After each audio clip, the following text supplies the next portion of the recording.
Assalamualaikum warahmatullahi wabarakatuh, Sensei. Waalaikumsalam warahmatullahi wabarakatuh. Konnichiwa. Konnichiwa. Sebelumnya terima kasih banyak sudah bersedia meluangkan waktu untuk diwawancari oleh kami. Kami sebagai mahasiswa dari mata kuliah pengantar budaya saat ini sedang mendapatkan tugas untuk mewawancarai narasumber yang memiliki pengalaman langsung selama di Jepang. Dan karena Arsi Sensei sudah pernah tinggal lama di Jepang, kami merasa wawancara ini akan sangat membantu untuk memahami budaya Jepang secara nyata. Sebelum masuk ke pertanyaan utama, kami ingin menanyakan terlebih dahulu tentang pengalaman Sensei selama tinggal di Jepang. Berdasarkan pengalaman Sensei, menurut Sensei, apa hal yang paling sulit untuk Sensei beradaptasi ketika pertama kali tinggal di Jepang? Baik, terima kasih atas pertanyaannya. Jadi kebetulan saya ke Jepang tinggal itu 2 kali. Yang pertama itu waktu baru selesai S1 ya. Yang kedua itu 2019 ya. Cuma periodenya berbeda-beda. Yang akan saya ceritakan di sini karena terkait dengan adaptasi berarti yang pertama ya. Ketika waktu pertama kali ke Jepang ya. Hai. Nah, waktu pertama kali ke Jepang tentunya waktu itu yang paling sulit untuk beradaptasi adalah segi cuaca ya. Karena cuaca di Jepang itu kan berbeda dengan di Indonesia. Di Jepang waktu saya datang itu kebetulan masih bulan April.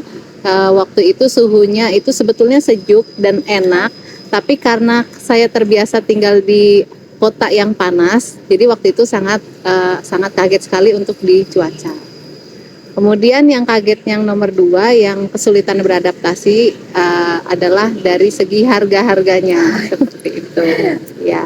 Takai, Sensei. Ya, kalau dibandingkan di Indonesia, tentunya ketika dirupiahkan akan mahal gitu ya. Hanya saja ketika kemudian kita imbangkan lagi, kita sandingkan lagi dengan misalkan berapa sih gaji yang kita terima dari part time gitu ya. Oh, ternyata bisa nabung seperti itu. Jadi ya kekagetan itu karena kita mengkurskan harga yen ke rupiah ya. Baik. Kami ingin bertanya lagi, Sensei. Selama Sensei berada di Jepang, apakah Sensei pernah mengikuti kegiatan seperti tradisi, festival, maupun acara tertentu di Jepang secara langsung? Apakah terasa mudah untuk dipahami oleh orang asing, atau malah banyak simbol yang sulit dimengerti tanpa penjelasan khusus dari penduduk lokal? Ya, baik, terima kasih.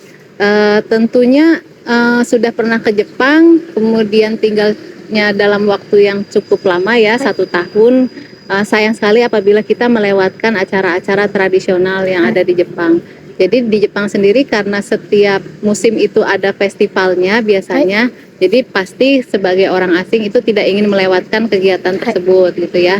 Nah, beberapa festival yang saya datangi itu biasanya festival Tanabata itu ketika musim panas, kemudian ada Hanabi Matsuri ya, itu ketika musim panas juga ya. Banyaknya sih musim panas gitu ya. Kalau musim dingin ada, tapi itu tidak semeriah musim panas ya. Nah, terkait dengan apakah saya langsung memahami gitu ya makna-makna atau simbol-simbol ketika di festival tersebut, tentunya tidak juga ya. Pertama, ternyata saya baru tahu ketika di Jepang itu bahwa meskipun matsurinya atau festivalnya itu sama-sama festival musim panas, tapi setiap daerah tuh ternyata punya ciri khasnya masing-masing seperti itu. Nah, tantangannya adalah karena waktu itu teman orang Jepang itu tidak banyak gitu ya. Jadi meskipun saya berada di Jepang, saya lebih sering ketemu sama teman-teman dari negara lain. Jadi teman-teman internasional yang memang kami berkomunikasi lewat bahasa Jepang ya, seperti itu. Artinya ketika mau bertanya ini makna atau simbolnya bagaimana, itu agak sulit ya untuk langsung bertanya. Tapi untungnya saya itu pernah menyaksikan, jadi nemenin teman saya ikut acara festival di desanya gitu. Walaupun saya tidak ikut serta dalam festival tersebut, tapi saya menyertai dia dari awal sampai akhir. Nah, disitulah saya berkomunikasi sama warga desa gitu ya. Jadi ketika misalkan ada gerakan tertentu itu maknanya apa gitu ya. Kemudian apakah festival ini hanya untuk orang Jepang saja atau bagaimana ya. Itu juga saya berkomunikasi dengan warga desa di situ. Sensei. Jadi setelah Sensei tinggal beberapa waktu di Jepang, menurut Sensei apa perbedaan yang paling mencolok antara budaya Jepang dan budaya Indonesia di kehidupan sehari-hari?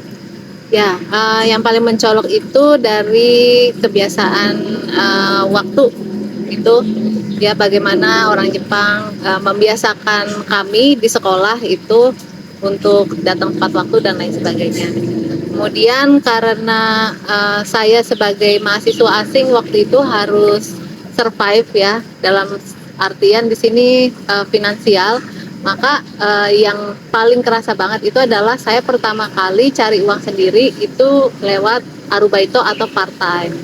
Nah, meskipun part time ternyata pekerjaannya itu juga serius ya, jadi seperti pekerjaan subuhan, tidak membedakan antara pekerjaan part time maupun pekerja yang full time seperti itu.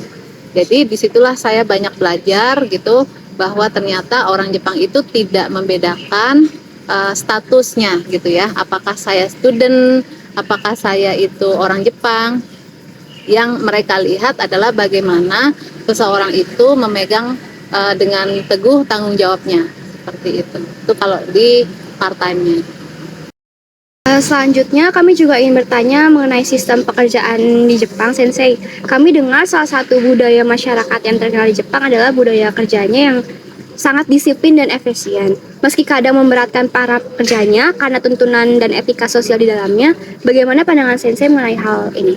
Ya, saya rasa masalah efisiensi dan produktivitas yang tinggi itu memang jadi salah satu ciri orang kerja di Jepang ya, seperti itu.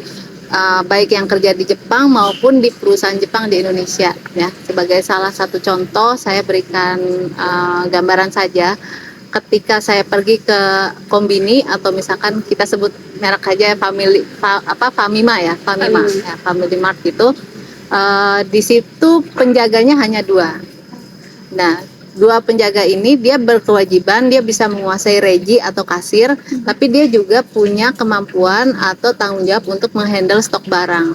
Nah, itu sangat berbeda sekali dengan ketika kita datang ke convenience store di Indonesia. Di situ pekerjanya banyak dan kadang-kadang dipisah ya antara orang yang fokusnya di kasir maupun di pekerjaan yang lain, seperti itu. Nah, kenapa mereka sangat efisiensi terkait dengan jumlah SDM-nya? Karena memang pertama saya lihat SDM di Jepang itu kan terbatas ya. Artinya jumlah orang yang kerja itu juga terbatas. Kalau sekarang mungkin banyak yang dengar mereka sudah mulai mendatangkan orang asing gitu kan. Nah, kemudian ketika bekerja kalau misalkan tidak produktif ya, masalahnya kan gaji itu kan tetap harus dibayar gitu kan. Jadinya mereka akan meng-hire orang itu sesuai dengan produktivitasnya.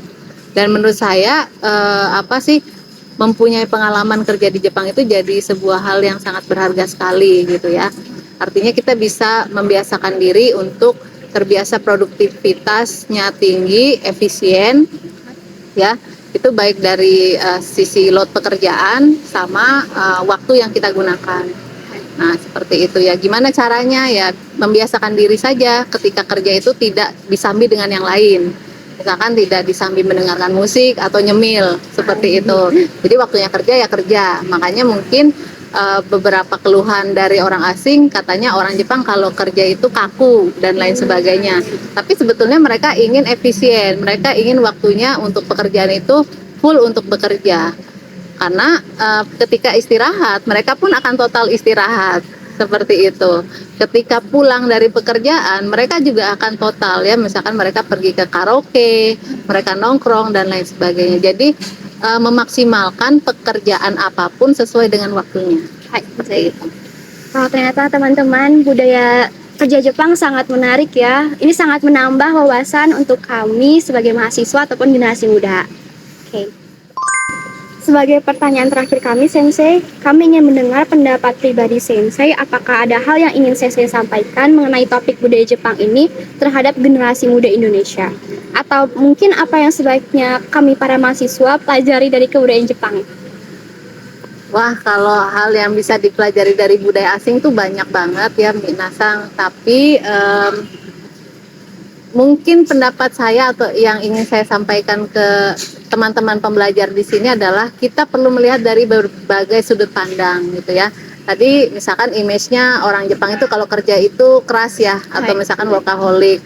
Nah, kita harus bisa melihat dari sudut pandang yang lain juga, kenapa kok mereka begitu workaholic atau kenapa kok mereka begitu strict ketika bekerja gitu. Jadi tidak membuat stereotip terkait dengan budaya tertentu. Termasuk juga kita tidak ingin sebagai orang Indonesia dimaknai stereotip, diberikan stereotip tertentu gitu ya, seperti oleh orang asing seperti itu. Jadi kalau terkait pembelajaran budaya asing ya nampaknya kita harus melihat dari berbagai sudut pandang. Terima kasih banyak Akhil Sensei atas waktu dan penjelasan yang sudah diberikan. Jawaban dan pengalaman Sensei sangat membantu kami untuk memahami lebih dalam mengenai budaya Jepang.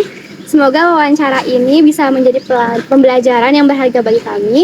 Mohon maaf apabila ada pertanyaan atau penyampaian kami yang kurang berkenan. Sekali lagi, arigatou gozaimasu Sensei. Ya, sama-sama. Semoga bermanfaat. Terima kasih Mas.